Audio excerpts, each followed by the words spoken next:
Knowledge, teamwork, and game smarts. These are the ingredients turning your everyday players into tomorrow's professional gamers. But to truly appreciate the future competitors of esports, we need to pay homage to the moments from the past. Arena Esports takes you on a trip back in time to enjoy the greatest plays from the world of esports.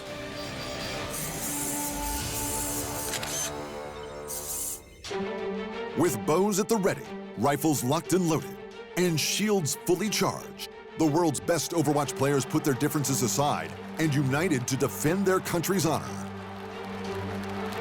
The 2018 Overwatch World Cup was an event where players became champions, an end-of-year Blizzcon spectacular where only 8 digitally gifted teams had what it took to perform on stage in front of millions. A place where 24 gaming countries came down to just one world champion.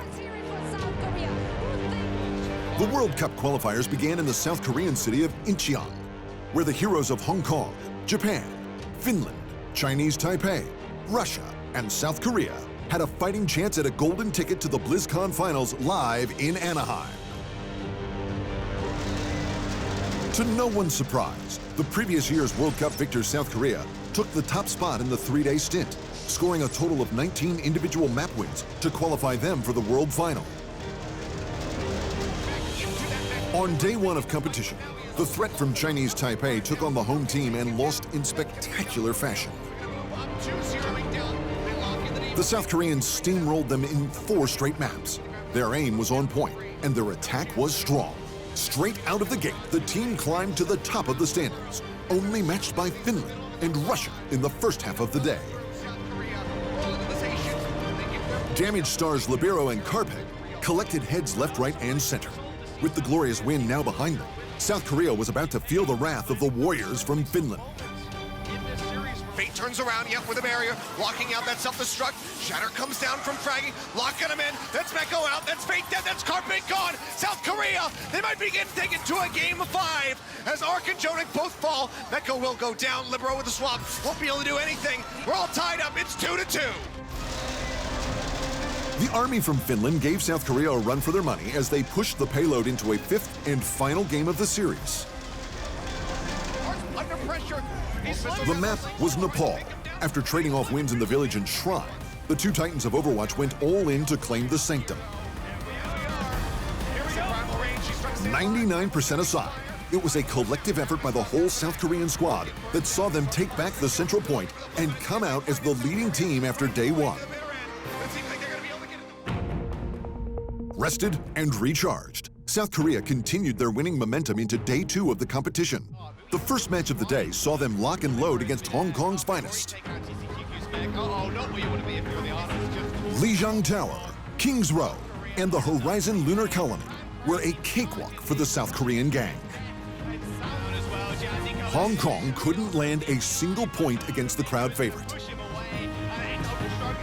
The pushback was real in the 4th game of Rialto, but despite Hong Kong's best efforts to defend, Carpe and the crew finished off the series in style.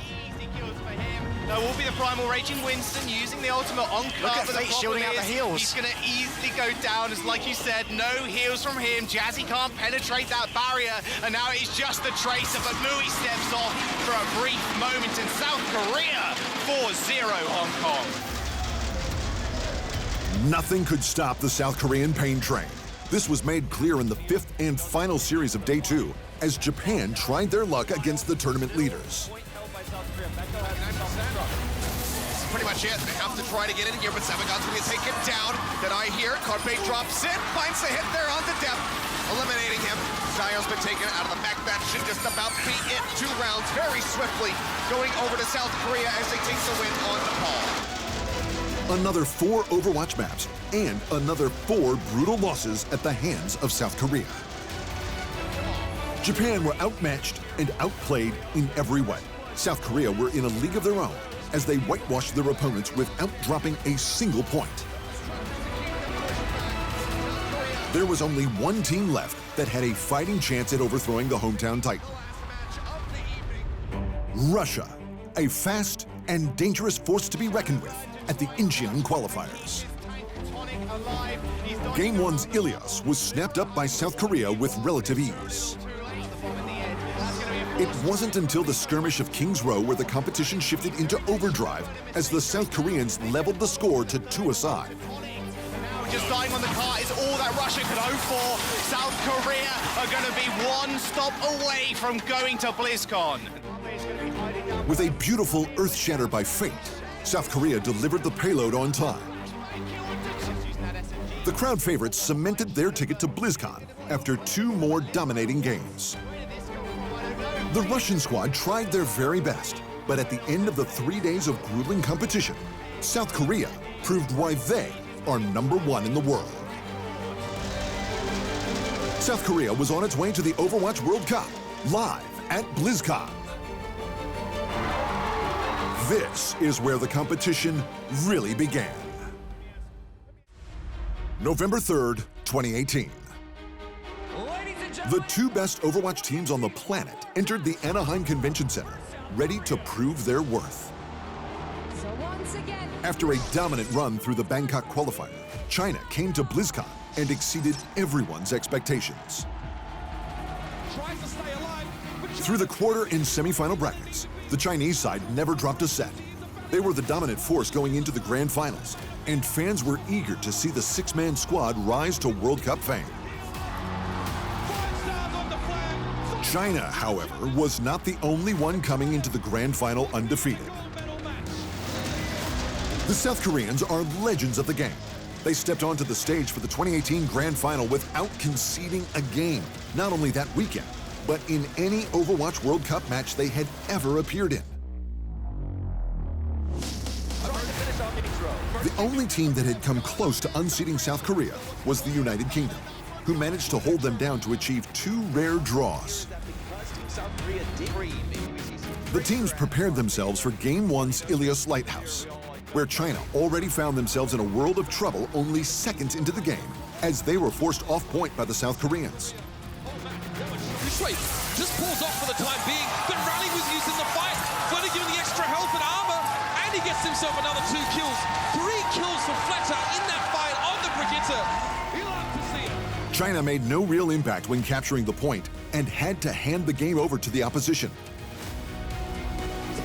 It was a similar story on the Ilios well, as South Korea bunkered down and wiped China off the point. Again, the team in red struggled to land a single percentage. China spent most of the game running back and regrouping, and came up short for their efforts as they lost another map. South Korea was firm, brutal, and confident.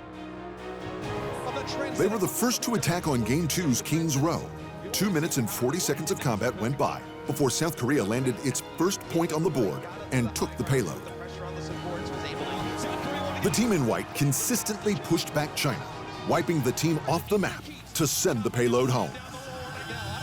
On China's attacking round, they were met with nothing but resistance. Brigitte was strong in the meta. Support player Fleta was pummeling the Chinese side while keeping his team alive. China ran out of time, and South Korea took the second game of the Grand Final series. The Barra got the safety, but the Mercy was left out to dry, and now Fleta wax on, wax off, all the way to the bank. South Korea take map 2. China didn't take the loss very well, and were starting to sweat on the main stage. After a short intermission to clear their minds, all 12 players refocused for Game 3's Temple of Anubis, where straight off the bat, South Korea did not disappoint. As fast as lightning, the team in white leapt onto the last objective of the round and drove China out of position. One by one, each enemy hero fell to the floor, and South Korea, in all their glory, were ahead once more. Now on attack, China's Crystal unleashed a hurricane of damage onto the defending side. Almost the entire South Korean team dropped in seconds. China had found a glimmer of hope. There's too much health on South Korea. They can't be dragged down by this. Lei Young with a self-destruct on the point. No one dares to see it though, just for show at this stage. Fury's mech was removed, but that's about it. Lei Young suffers a similar fate in South Korea. Another notch in the belt. But at this rate, they'll be Godlike with all their power, South Korea were at tournament point. China had to contest Game 4's Watch Point Gibraltar in order to keep themselves alive in Anaheim. South Korea kicked things off on attack. Second by second, they chipped away at China's defense and strolled the payload to its first point. Ultimates were spent in order to continue South Korea's progression. A nano-boosted Fleeta made short work of the Chinese squad as the payload found its next objective. Time was running short, and the payload was a long way off its final destination. China were looking good to stop their opponent from claiming the win, but then choked in the last few seconds of the match. Self-destruct is in. South Korea now looking better and have a shot at finishing this match. Jonah finds leaving one range. Get out of town! South Korea pushed through in the final moments and China doesn't even bother! Now on attack, China was in a world of trouble. With a few minutes still on the clock, the army in red claimed the first objective. In similar fashion to the last round, a hole was found in South Korea's defense. China progressed the payload further towards the final goal with plenty of time to spare. Shai continuously claimed heads as his teammates eased the payload to its final delivery point. This brought the last game of the day into overtime, where fans witnessed Overwatch greatness on the main stage. Impressed with the Reinhardt down a lot. Fate can't really just drop down at his ledger. He needs to stay here. Kuzma's taken quite a lot of damage and Flutter goes in over the top. And South Korea, they're getting aggressive. Kuzma's been taken down. Shai is also missing lead down to the southwest track, as is Crystal. There's nobody left for China. It's South Korea. Wave after wave of China has broken upon them and it's barely left a dent. Now, 2 seconds. Going completely undefeated in the playoff bracket all the way into the World Cup Grand Final, South Korea had more than proved their dominance for a second year in a row. The trophy was lifted high for their fans to see. The crowd erupted in celebration for the reigning Overwatch World Cup champions. Thanks for watching. Hit the subscribe button to keep up to date with the amazing esport content from around the gaming globe. Only on Unbeaten Esports.